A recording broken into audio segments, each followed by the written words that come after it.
know how this scene usually goes.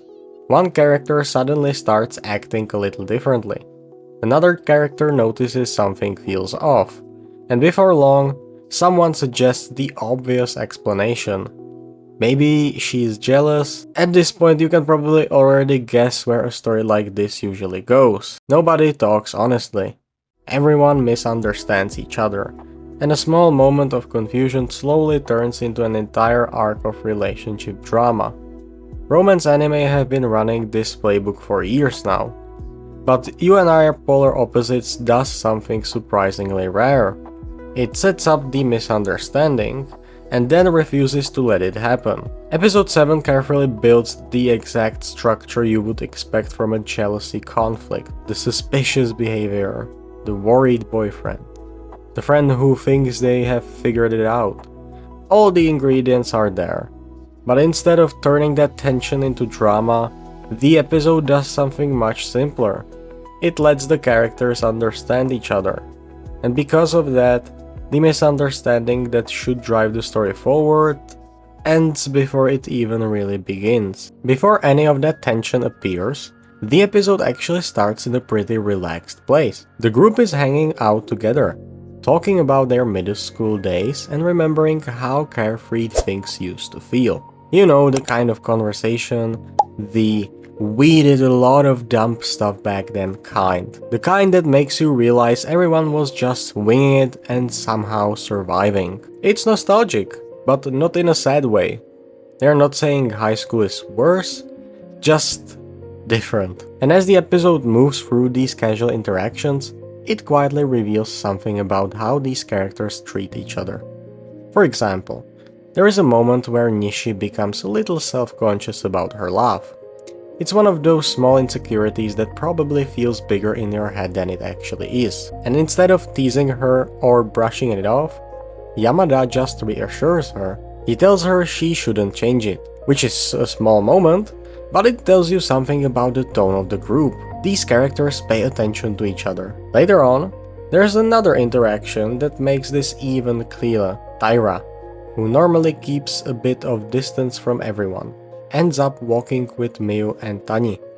And if you have watched the show up to this point, you know Taira usually has a pretty pessimistic outlook on things. He's the kind of character who always seems slightly detached from the rest of the group. But Miu and Tani casually tell him that it's actually fun having him around. And in response, Taira smiles. It's such a small moment that you could almost miss it. But the episode makes sure you don't. The camera lingers on his face. The sound of wind and cicadas fills the background. And for a second, the show lets that moment breathe. Because what it's really showing you is the dynamic between these characters. They notice each other. They respond to each other. And sometimes a single honest comment can completely change someone's mood. Which might not seem like it has anything to do with a romantic misunderstanding, but it actually sets up something important. Because once the tension in the episode begins to form, you start to realize that these characters are a lot more observant of each other than the typical rom-com cast. And that observation is exactly what changes where the story eventually goes. This is where the episode starts quietly assembling the misunderstanding. At first, it's subtle. Miu begins asking questions about Nishi. She seems unusually interested in what's going on between Nishi and Yamada. Nothing dramatic, just curiosity. But from Tani's perspective, that curiosity starts to feel a little unusual. And if you have watched enough romance anime, you probably recognize this exact moment.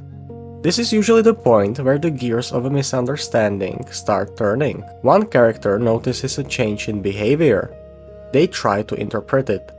And suddenly, a very specific possibility enters the conversation. Maybe she's jealous. Now, to be fair to Tani, this isn't a wild conclusion. From where he's standing, Miu suddenly paying close attention to another girl's relationship could easily mean something is bothering her. So instead of guessing on his own, he decides to ask someone else. He brings the situation to Taira. And this is where the episode adds the final ingredient to the formula. Because Taira offers a simple explanation. Maybe Miu really is jealous. From Tanya's perspective, the situation suddenly starts to look exactly like a classic rom-com misunderstanding. Someone behaves differently, someone else starts trying to interpret that behavior, and a third person reinforces the suspicion. If you were writing a traditional romance anime story, this would be the perfect launch point for the drama. This is where the awkward tension would start growing, where every small interaction becomes more uncomfortable, where nobody actually says what they mean. You know the routine. Everyone suffers, because nobody communicates for about 3 episodes. But what makes this moment interesting is that You and I Are Polar Opposites isn't actually trying to stretch this tension. Instead, it lets the uncertainty exist for just long enough for us to recognize the pattern. And then the story quietly prepares to break it. What makes this moment interesting isn't just that the misunderstanding appears, it's that the misunderstanding actually feels believable. Tanya isn't jumping to conclusions, he isn't overreacting, he's just trying to understand why Miu might suddenly be paying so much attention to Nishi and Yamada. And if you look at the situation from his perspective, the possibility of jealousy actually makes a certain amount of sense. Someone you care about starts behaving a little differently. They seem unusually focused on another relationship. You start wondering if something might be bothering them. That kind of uncertainty is pretty normal, because most misunderstandings in romance stories happen for exactly this reason. Not because the characters are stupid, but because they are trying to interpret incomplete information.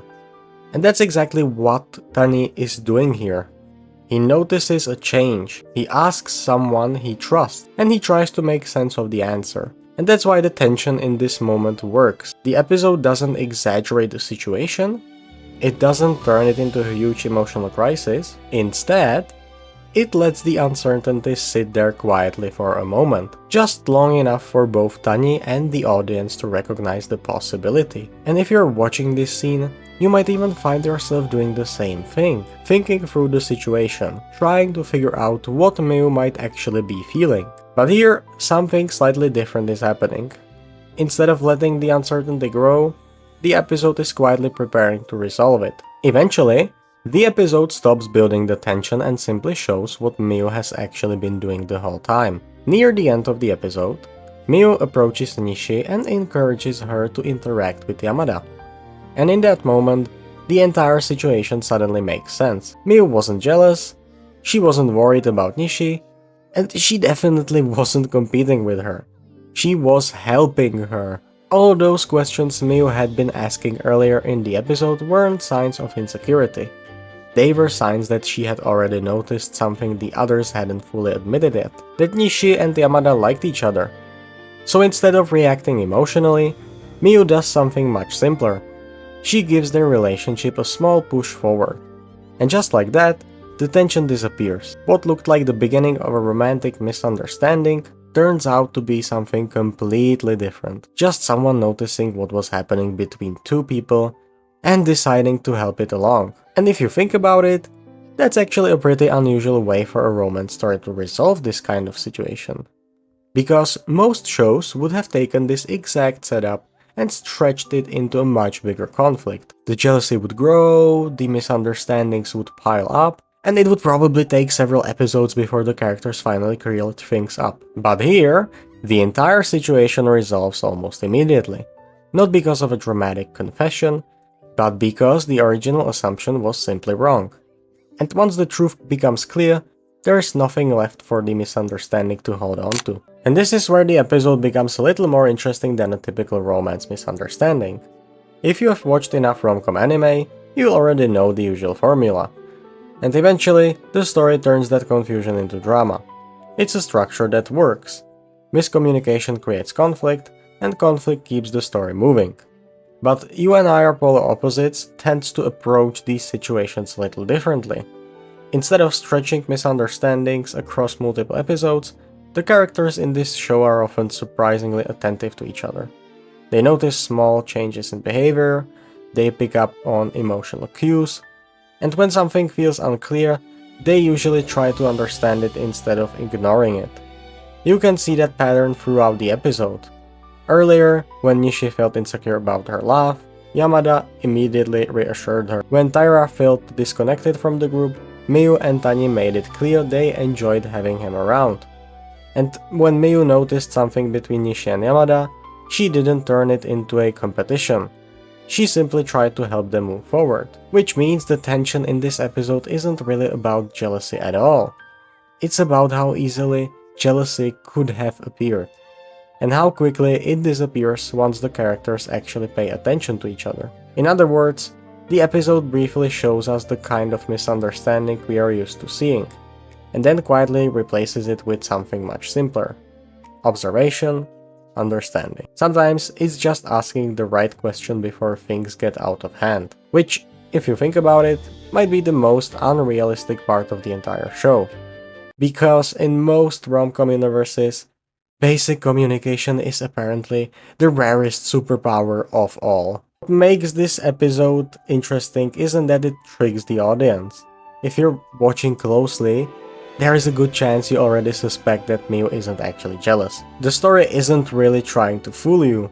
Instead, what it does is something a little more subtle. It briefly shows how easily a misunderstanding could happen. All the pieces are there: a change in behavior, a worried interpretation, a friend offering a very reasonable explanation. If this were a typical rom-com, that would be the start of a much bigger conflict. But here, the misunderstanding never really gets the chance to grow. Because before the tension can turn into drama, the characters notice what's actually happening. Miyu notices the feelings between Nishi and Yamada, Tani notices something different about Miyu, and instead of letting those observations spiral into confusion, the episode lets the situation resolve itself naturally. Not through a dramatic confrontation, not through a long emotional confession, just through people paying attention to each other. And in a genre where misunderstandings are often stretched as far as possible for the sake of drama, that small choice stands out more than you might expect. Because sometimes the most surprising thing a romance story can do is simply let its characters understand each other.